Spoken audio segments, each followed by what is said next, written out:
We say Allah.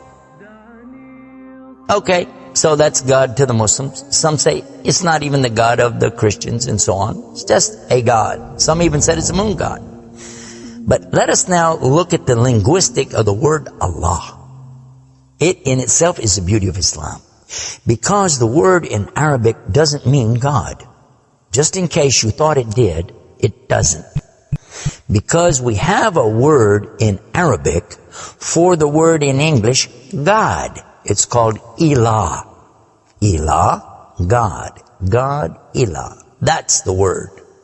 But when we speak about the one and only God, the one that's to be worshipped, the God of Adam, the God of Abraham, and the God of Moses, God of Jesus Christ, peace be upon him, and the God of Muhammad, peace be upon him, we're talking about essentially the only God that's worthy to be worshipped.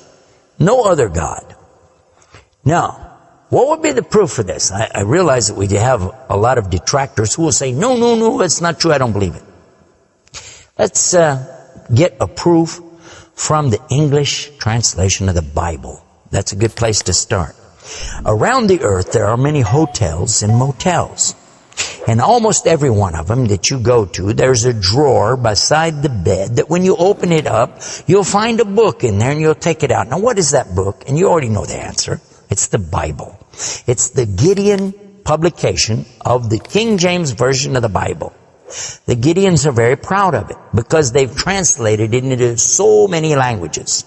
If you'll turn a few pages right in the beginning, you'll find examples of the translation to Chinese and Korean and into Urdu, the language of Pakistan. You'll find it into Tamil. You'll find it translated into Afrikaans language, which happens to be the first. And the second language translated to is Arabiya, Arabic.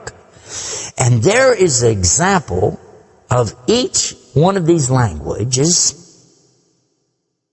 from the verse in the Gospel of John, chapter 3, verse 16. And you know it very well. For God so loved the world. That's how it begins. And if you look in the Arabic language, the example that they gave in that Bible, it says Allah. Allah. That's what it says.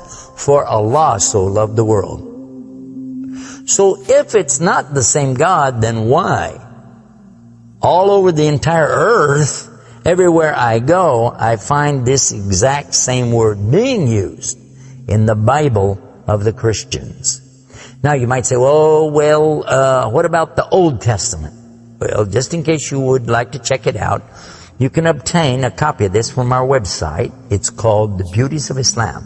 Let me spell it out for you. It starts with B, beautiesofislam.com. Go there and see for yourself. The example is right there. Page 1 of the book of Genesis, of the very beginning of the Quran. Page 1 has 17 verses. And there's the word Allah. Alif, Lam, Ha, 17 times.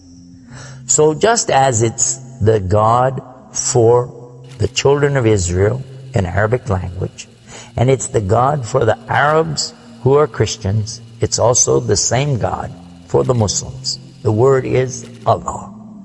Why Allah? Why is it important to have this particular word, and why don't we have it in English?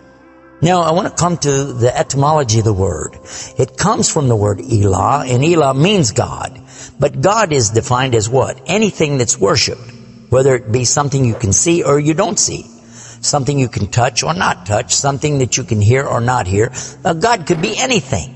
A God could be a rock, a stick, a stone, a bone. A God could be something that you could make with your hands. A God can be something you could use your imagination for. It could be a human being. A God could be anything. G-O-D, God could be anything.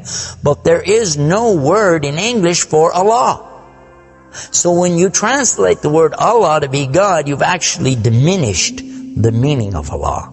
That's why whenever you translate the Bible from English to Arabic, you need to use the word Allah instead of God with a big G, which now gives us a clue to the problem. In the English language, they only have one word, God. little G-O-D. It means something worshipped. It could be idols, images, pictures, statues. It could be human beings. It could be anything. This is God's, little G-O-D-S. But when you mean the God, you have to capitalize the G. You have to make a big G.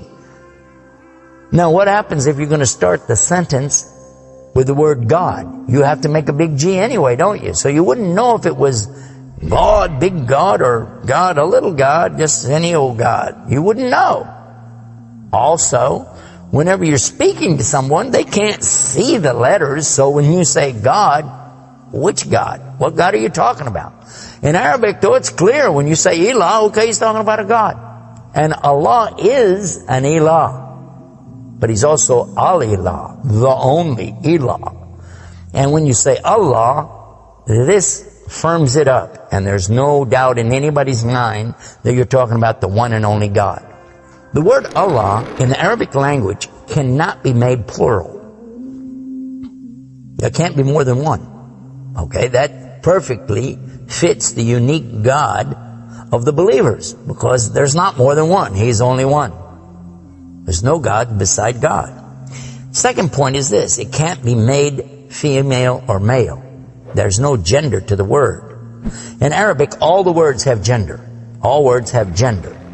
But this particular word is only having gender because of the Arabic language, not because Allah has gender.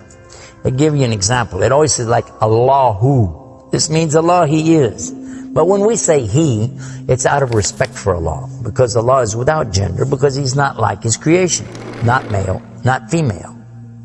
Additionally, we find that the examples in Quran, for instance, when Allah is talking about Himself, you'll find it says Nahnu. Nahnu means we. And Allah refers to Himself as Nahnu. He also says khalaqna. He says khalaqna. What does that mean? He's saying that we created. And throughout the Quran you find Allah referring to Himself as we, our, and us. And right away you're going to say, okay, if that's not plural, then what is? In fact, this is the royal we used by a king or a queen when they're giving decrees. We have it in English too, so you can understand. The king says, we decree the following, and he's talking about himself. It's the royal we. Now, I thought about this quite a bit, and I was trying to think, how could I give a better example? After all, most of us, myself included, never met a king, never met a queen, and so I'm not really familiar with that usage. Although it's there, I'm not sure what you're talking about. So then in studying the English language, we find that it's true that we do that when we speak to someone directly. Watch this. When I say, for instance, this cup. Okay. I would say, this is a cup. This is a cup of tea. I would say, this book is. I would say, those artifacts are. Those are. This is. These are. So I'm saying is and are. Did you catch this now? These things are. This is. Now when I speak to a human being, how do I do this? Well, I will say, you guys, all of you are. All of you are. A-R-E. But when I speak to somebody directly, do I say you is or you are? I will say you are. Why?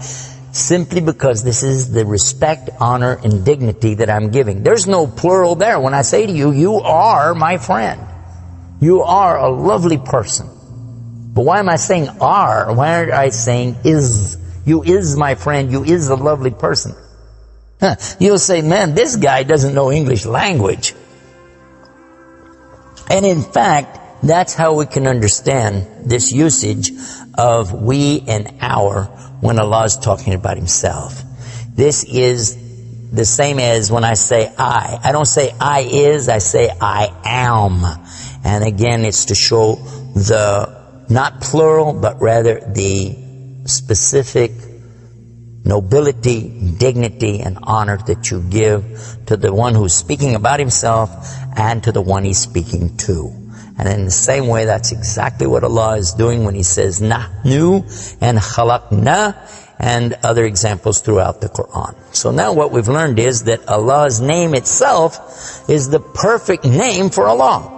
It is something that is so fantastic to describe who He is and who He isn't. The one and only God. There is none other like Him, nothing like unto Him, Allah, and at the same time, the dignity, the royalty, the honor that's due Him is contained in His name. Not like anything else, not male, not female, and yet He is the all Allah, the only God.